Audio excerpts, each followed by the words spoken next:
pessoa com transtorno mental tem direito a benefício do INSS? Pode se aposentar? E na justiça? Tudo isso e muito mais para você nesse vídeo. Fala pessoal, tudo bem com vocês? Eu sou Fernando e você está no INSS Sem Segredo, o novo canal do grupo INSS Passo a Passo voltado exclusivamente para questões do INSS e Previdência Social. E no vídeo de hoje, atendendo a vários pedidos, principalmente nesse momento de pandemia em que as pessoas estão tão fragilizadas, a gente vem esclarecer. A pessoa com transtorno mental tem direito a benefício do INSS? Pode se aposentar? E na justiça, o que eu consigo? Tudo isso para você agora. Olha só, muitas pessoas não sabem, mas quem é diagnosticado com transtornos mentais pode ter direito a vários benefícios previdenciários, sim. Isso porque este transtorno pode incapacitar a pessoa para as atividades ou diminuir a sua capacidade de trabalho. Vários são os tipos de transtornos mentais e cada um deles tem a sua particularidade. Neste vídeo, baseado em um excelente artigo da Ingrácio Advocacia, ao qual eu vou deixar o link do artigo na descrição e o link do canal do YouTube deles também é excelente, eu indico. Nós vamos explicar melhor sobre os tipos de transtornos mentais mais comuns que aparecem no INSS e qual a consequência previdenciária que os portadores dessas doenças terão no futuro, passando pelos seguintes pontos. Primeiro, o que é um transtorno mental? Olha só, o transtorno mental, também conhecido como doença psiquiátrica, é caracterizado pela anormalidade ou comprometimento da capacidade cognitiva, psíquica ou mental das pessoas. A origem desses transtornos pode ser ocasionada por diversos fatores, principalmente por predisposição genética, problemas hormonais, alterações bioquímicas da produção dos neurotransmissores cerebrais e por fatores externos, como estresse, que é desencadeado ao longo da vida. O transtorno mental atinge a estabilidade da consciência da pessoa e geralmente está ligado a doenças como depressão e ansiedade. Transtornos mentais mais comuns no INSS. Existem várias doenças psiquiátricas e cada uma delas a sua particularidade. Dentro do INSS, não importa exatamente qual tipo de transtorno mental que a pessoa tem, mas sim o que ela causa no segurado. Tudo isso é avaliado pelo médico perito do INSS no ato da perícia médica. Uma doença pode incapacitar a pessoa de forma total e temporária para o trabalho, sendo o caso do auxílio-doença, ou pode incapacitar de forma total e permanente, caso de aposentadoria por invalidez. Tudo depende de como o perito vai avaliar. Cada caso é um caso. Mas por que estamos falando tudo isso? É para você entender que, independentemente da sua doença psiquiátrica, você pode ter chance de conseguir um benefício dentro do INSS sim. Os transtornos mentais mais comuns vistos no INSS são transtornos esquizoafetivos, transtorno bipolar, transtorno do espectro autista, transtornos de ansiedade como síndrome do pânico, fobias e etc., transtornos devido ao uso de álcool, transtornos depressivos e transtornos obsessivos compulsivos. Direito previdenciário das pessoas com transtornos mentais. Olha só, vários são os direitos previdenciários destinados às pessoas com doenças psiquiátricas. Direito à aposentadoria da pessoa com deficiência, direito ao auxílio por incapacidade temporária, o antigo auxílio-doença, direito à aposentadoria por incapacidade permanente, antiga aposentadoria por invalidez, direito ao auxílio-acidente, que poucos conhecem, direito ao benefício de prestação continuada, o BPC, que apesar de não ser um direito previdenciário e sim assistencial, a pessoa com transtornos mentais pode ter acesso. Aposentadoria da pessoa com deficiência. Segundo a definição legal, é considerada a pessoa com deficiência aquela que possui impedimentos a longo prazo de natureza física, mental, intelectual ou sensorial que impossibilitem sua participação de forma plena e efetiva na sociedade em igualdade de condições com os demais. Perceba que existe um impedimento de longo prazo de natureza mental e intelectual. Portanto, fica evidente que as pessoas com transtornos mentais podem ser consideradas pessoas com deficiência, e isso ocorre na maioria das vezes. Uma vez constatada essa situação, o segurado terá direito à aposentadoria da pessoa com deficiência, sim. Neste benefício, existem duas modalidades de aposentadoria: a aposentadoria da pessoa com deficiência por idade e a aposentadoria da pessoa com deficiência por tempo de contribuição.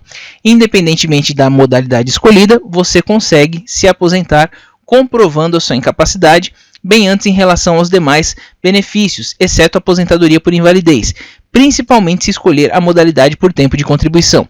Isso porque na modalidade de tempo de contribuição é levado em conta o grau da sua deficiência.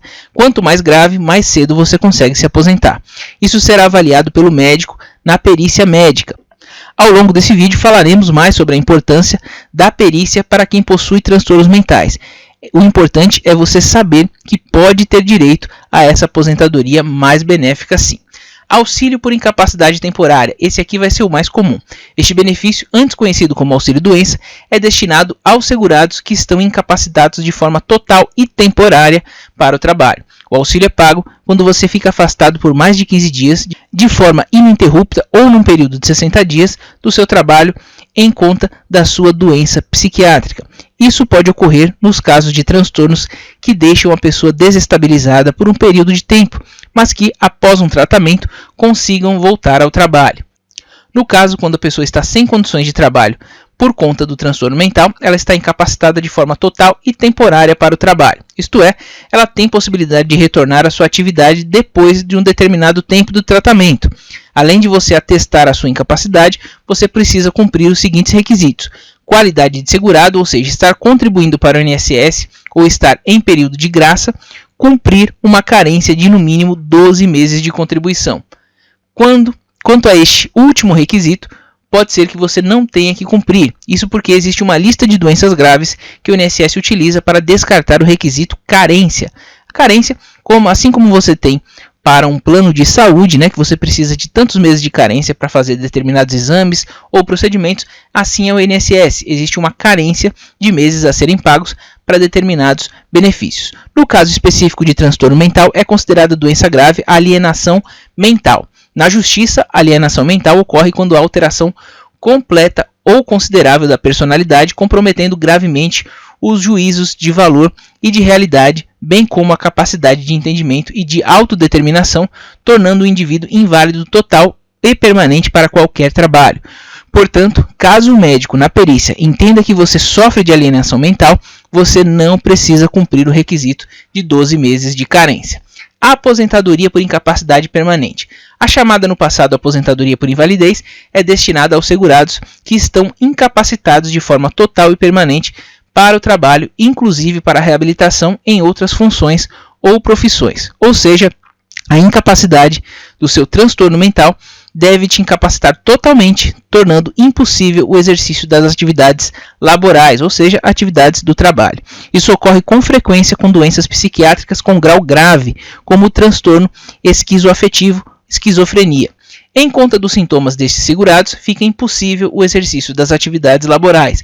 Além de comprovar a incapacidade, você deve cumprir os mesmos dois requisitos que informamos no caso do auxílio por incapacidade temporária. A carência também é dispensada no caso de alienação mental. Auxílio acidente, pouco conhecido. O auxílio acidente é devido aos segurados que tenham sua capacidade laboral reduzida em conta das sequelas de um acidente de trabalho ou não, constituindo uma incapacidade parcial e permanente para o trabalho. Isso significa que tem direito ao benefício quem se acidentou e, em conta disso, não consegue exercer as mesmas atividades nas mesmas condições que anteriormente ao acidente, em conta das consequências do acidente. Por exemplo, imagine que você trabalha na produção de indústria têxtil e caiu de uma altura considerável dentro de um ambiente de trabalho. Após a recuperação, foi verificado que você teve sua capacidade laboral reduzida, pois teve o seu braço quebrado no acidente. Apesar do tratamento de fisioterapia, foi constatado que você terá uma condição naquele membro pelo resto da vida, uma falta de habilidade nele que compromete a sua atividade laborativa. Mas a parte positiva é que você ainda consegue exercer sua atividade laboral, mesmo que de forma parcial. Não exatamente como antes, mas ainda consegue. É aí que entra o auxílio acidente. Como se trata de um benefício indenizatório, você consegue continuar trabalhando, recebendo esse benefício como se fosse uma compensação pela sua incapacidade parcial. Ou seja, é extremamente permitido trabalhar e receber o auxílio acidente. Isso não ocorre com os demais benefícios citados anteriormente, pois a concessão do auxílio doença e aposentadoria por invalidez depende que você esteja incapacitado de forma total para o trabalho. Caso você retorne ao trabalho, você perderá o direito a estes benefícios. Isso não ocorre com o auxílio acidente. O valor pago é exatamente para indenizar o seu acidente, pois você terá sequelas por toda uma vida. Enfim, as pessoas com transtornos mentais também podem ter direito ao auxílio acidente, sim, mas acredito que isso ocorrerá em situações bem específicas. Imagine que você trabalhe normalmente até que sofra um acidente no caminho do trabalho. Pode ser que você não tenha sequelas físicas no longo prazo, mas pense que a pessoa começa a desenvolver síndrome do pânico ou ansiedade por conta do acidente. Dependendo da situação, essas doenças podem se agravar ao longo do tempo, fazendo com que você tenha sequelas pelo resto da sua vida. Apesar disso, pode ser que você consiga continuar trabalhando. Enfim, acho que você entendeu como queremos demonstrar aqui para você essa incapacidade parcial. Mas quem vai constatar toda essa situação é o médico da perícia do INSS ou, eventualmente, um médico perito no processo judicial, caso você ingresse. O profissional terá que avaliar muito bem o segurado no caso concreto para verificar se há redução da capacidade laboral permanente. Além disso, o segurado terá que cumprir os seguintes requisitos para ter direito ao benefício: a qualidade de segurado, estar contribuindo para o INSS ou estar no período de graça, que ou seja, até 12 meses da última contribuição, ter sofrido um acidente ou ter adquirido a doença de qualquer natureza, sendo eles relacionados ao trabalho ou não, a relação entre o acidente sofrido e a redução da capacidade laboral, chamado nexo causal. Pode ter direito também ao benefício de prestação continuada. O BPC também poderá ser devido à pessoa com transtorno mental. Este benefício é pago a idosos acima de 65 anos ou pessoas com deficiência de qualquer idade em situação de baixa renda. Como você deve ter percebido, é preciso que a pessoa seja considerada baixa renda. Isso é constatado quando a renda per capita da família do requerente do benefício for menor ou igual a 1/4 do salário mínimo, R$ 275 em 2021. Portanto, terá direito ao BPC o idoso ou a pessoa com deficiência. Como você deve bem saber, a pessoa com transtornos mentais pode ser considerada pessoa com deficiência. Como explicamos antes, é considerada pessoa com deficiência o indivíduo que, em interação com uma ou mais barreiras, pode obstruir sua participação plena e efetiva na sociedade em igualdade de condições com as demais pessoas. A constatação também é feita pelo perito do INSS na hora da avaliação. É ele quem dirá se o seu transtorno mental se encaixa na definição de pessoa com deficiência ou não. Além da necessidade de você ser considerado pessoa com deficiência e baixa renda, você precisa cumprir os outros requisitos para ter acesso ao BPC. Ser constatado a sua baixa renda, miserabilidade social, em uma avaliação social de sua residência através de um assistente social do Centro de Referência de Assistência Social do CRAS da sua região e do INSS. Estar inscrito com a matrícula atualizada no Cadastro Único, CadÚnico, de programas sociais do governo. Enfim, pessoal, concluindo, agora você está por dentro de toda a gama de direitos previdenciários que a pessoa com transtornos mentais pode ter acesso. Lembre-se de prestar bastante atenção ao que a perícia do INSS concluirá. Nem sempre a decisão do INSS é a mais acertada, portanto, você pode recorrer da decisão administrativamente ou até judicialmente caso não concorde. Por fim, veja bem se você não pode receber também o adicional de 25% caso já seja aposentado em decorrência da sua doença psiquiátrica. Então, pessoal, o vídeo de hoje é esse. Mais uma vez eu quero fazer referência que esse artigo é baseado em um artigo escrito pela Ingrácio Advocacia, ao qual eu deixo o link do artigo aqui na íntegra, aqui na descrição desse vídeo, e também o link do canal do YouTube deles para vocês se inscreverem, ao qual eu indico que é excelente também, certo, pessoal? Ainda ficou com alguma dúvida? Deixe no primeiro comentário fixado você que é inscrito no canal, que a gente vai responder para você. Muito obrigado pela audiência, um forte abraço e até o próximo vídeo.